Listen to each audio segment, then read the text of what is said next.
প্রিয় দেশবাসী ও দর্শক মন্ডলী, যে যেখান থেকে দেখছেন, যুক্ত আছি শাহবাগ চত্বর থেকে।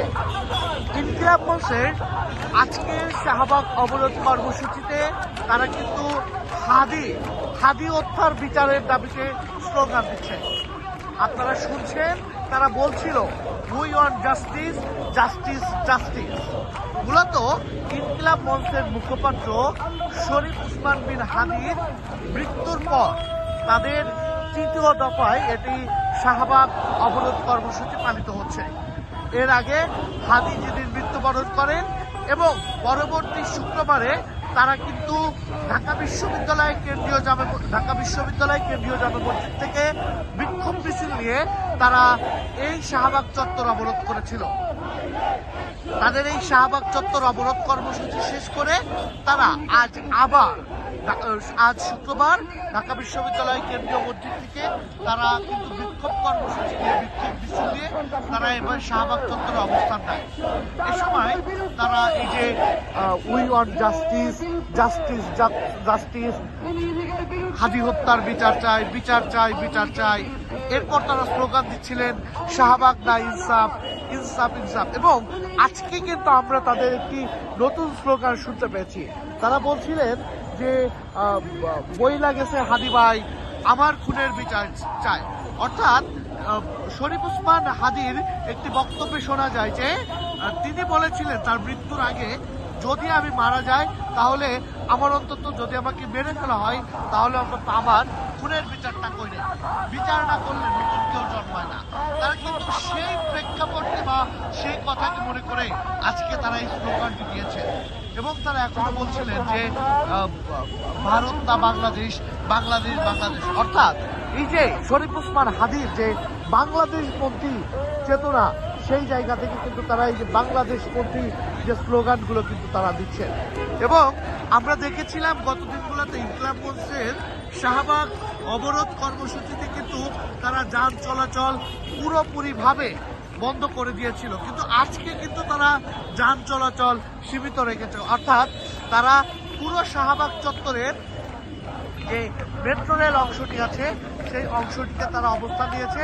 এবং আপনারা দেখছেন কিন্তু এখন যান চলাচল সীমিত আছে, অর্থাৎ যান চলাচল কিন্তু স্বাভাবিক আছে বলে আমরা দেখতে পাচ্ছি। এর বাইরেও আমরা এখানে পুলিশ সদস্যদের দেখছি, তারা এখানে আছেন। আমরা চেষ্টা করবো একজনের সাথে একটু কথা বলার, তাদের থেকে জানার চেষ্টা করব।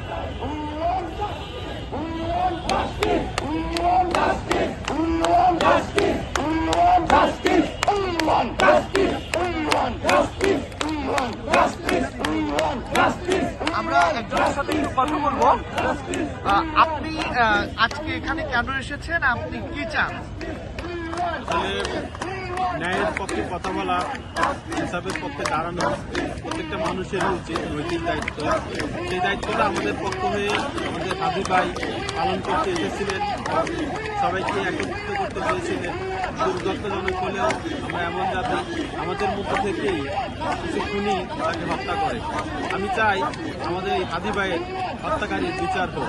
শুধু তাই নয়, এই যে একটা গ্রুপ বা একটা সংগঠন যারা আছে, আমি প্রত্যেকে ফাঁসির দাবি করে এবং তার হত্যার বিচার চাই। হাদি হত্যার ইতিমধ্যে প্রায় 10 দিন পেরিয়ে গেছে, অর্থাৎ তার মৃত্যুবরণে প্রায় 10 দিন পেরিয়ে গেছে, কিন্তু এখনো পর্যন্ত আমরা কিন্তু তার যে অপরাধীদেরকে গ্রেপ্তার বা তাদেরকে বিচারের যে আওতাধীন প্রক্রিয়া, সেটা কিন্তু আমরা দেখিনি। এই বিষয়ে আসলে আপনি অন্তর্বর্তী সরকারের কাছে কি দাবি জানাচ্ছেন বা কি মনে করছেন?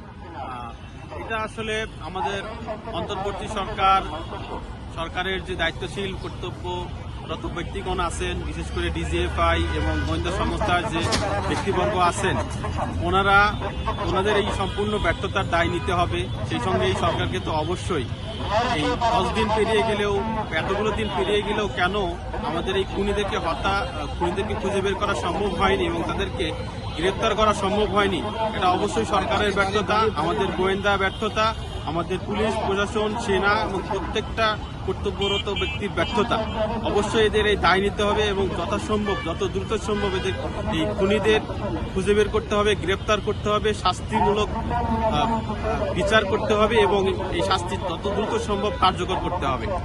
ধন্যবাদ। দর্শক, আপনারা কিন্তু শুনছিলেন যারা এখানে এসেছে তার মধ্যে একজন বলছিলেন যে তার অভিব্যক্তি কিন্তু তুলে ধরছিলেন।